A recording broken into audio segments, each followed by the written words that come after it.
projection. Anger and projection. What do you think about anger and projection? I think you're going to have to intro this because I think that too many women are angry and they're going to yell at me. Okay. Yeah, that makes sense. I mean, if you could breach the topic, and then I'll add things in cautiously so you won't send me hate mail. Let's get a man's perspective. Yeah. You're like, okay.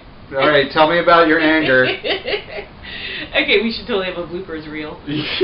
Okay. No, I think that's good. Yeah. Anyway, okay. Hi. This video is going to be about anger and projection after a divorce or a breakup.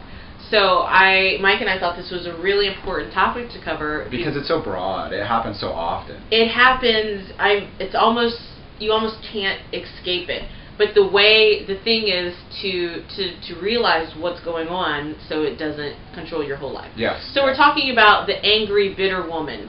You know, that woman that talks bad about her husband or her ex and who's bitter and, you know, maybe she got cheated on or just whatever, just holding that anger inside, but also projecting it onto other men that are going to come into her life. Yes. And I have to say that I think I did a really good job of not projecting because I was never one of those women that are like, all men are scum because I love men. But I know so many women that are bitter and they're like, all men are scum, and they feel like all men are like their ex, whatever their ex's faults were. Well, they have there's a big gaping wound. They're hurting. They're making, and then they meet this guy and say, wait, you're just like my ex, you're going to hurt me. They meet every guy and say, you're just like my ex, you're going to hurt me. And this is so frustrating. When I first started blogging, for some reason, I had a large following of mommy bloggers. And I would say like a good half of them were bitter. Oh, yeah. You know, and just angry. And just recently I wrote something on, I'm not as interested in your kids as you are. You know, and I got some girl just was so angry. How dare you say something like that? And this anger, look, you're going back out into the dating world. You're meeting men. She was divorced. And she's divorced. Some kids. And back in the dating world. And back in the dating world. And here she is going out, you know, with a shotgun, basically, of emotion. And she's like, well, I want to meet a guy, but are you like my ex-husband? Exactly. You fucker? And exactly.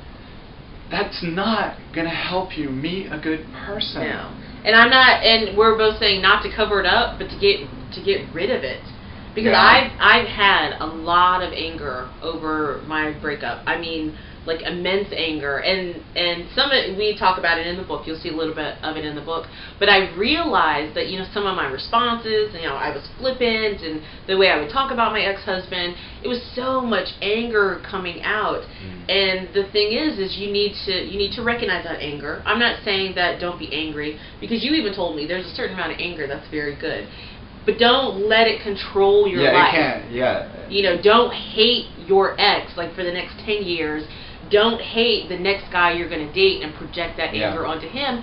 That's not going to make you a good, whole, happy person. This segues into responsibility. Yes. I think because a lot of these people, they're projecting their anger because they don't want to take responsibility for their actions. Yeah, exactly. They don't want to say, wow, you know, and oh gosh, this is the same mommy blogger that yelled at me about the kids also yelled at me about responsibility. She freaked out. I'm like, you have to take responsibility. This will tell you that this woman is very hurt, but very angry. Oh, yeah. I mean, if she's going on his blog yelling at him every time you say something she doesn't like. How dare you tell me I'm responsible for him not calling me? Yes.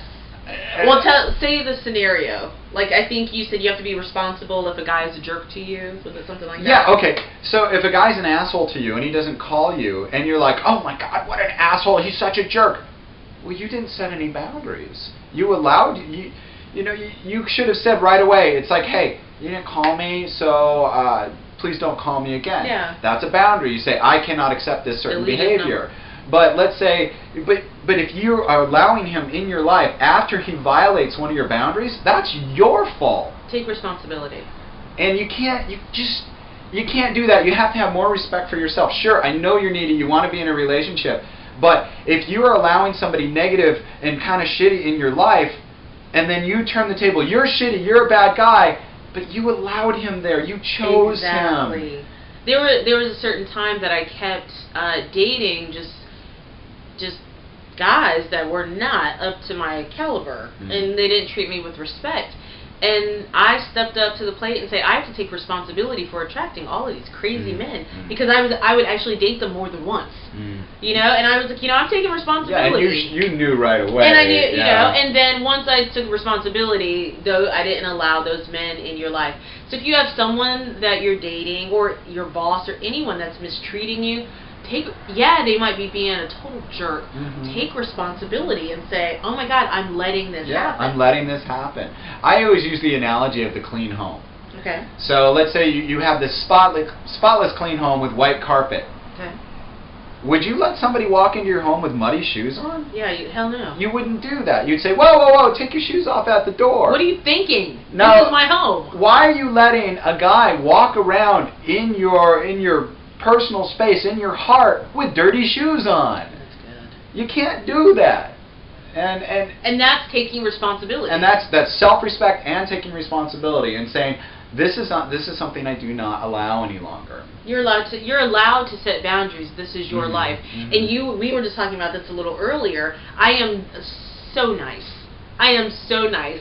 And because I'm so nice, when I first started dating, I'd let men run all over me, because I thought being nice would get me respect.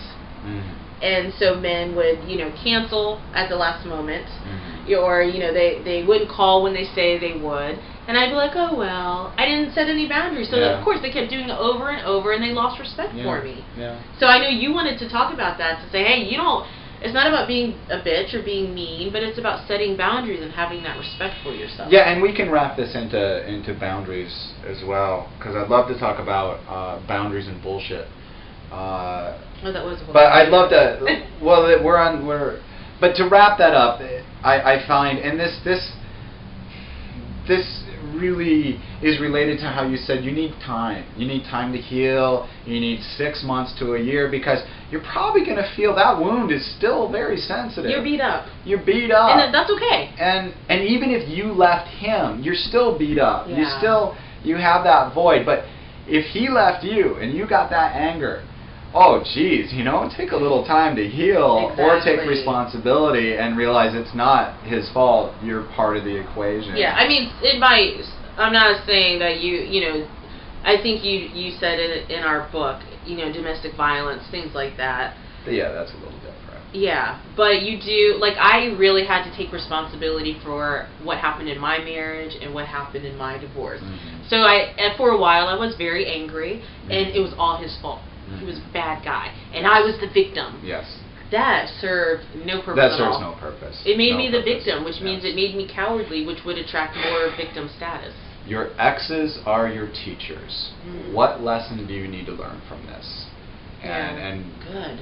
Your exes are your teachers. Every failure in life is actually pushing you towards a success. Yeah. And if you can see that, then hey, life is those are some nice rosy glasses to put on. Yeah. I like those. I like that. And let's focus on that. What did I have to learn? How can I grow? It's not about fuck him, he hurt me. Exactly. Because that only lasts for so long. You need to move on. Yeah. You can't live the rest of your life being so angry because of that. Just like that proverb or that saying about it's like drinking you drinking poison expecting the other person to die. Yes. And that's what a lot of women that are out of a relationship do. They're drinking the poison of anger and talking bad about their ex and expecting their ex to die. And their ex is having a wonderful new life, and they're like, no, I hate him, more poison. Yeah, you go out and have a wonderful life. Yeah, you have a wonderful life, because the best revenge is really just to be happy. Living well. Living well.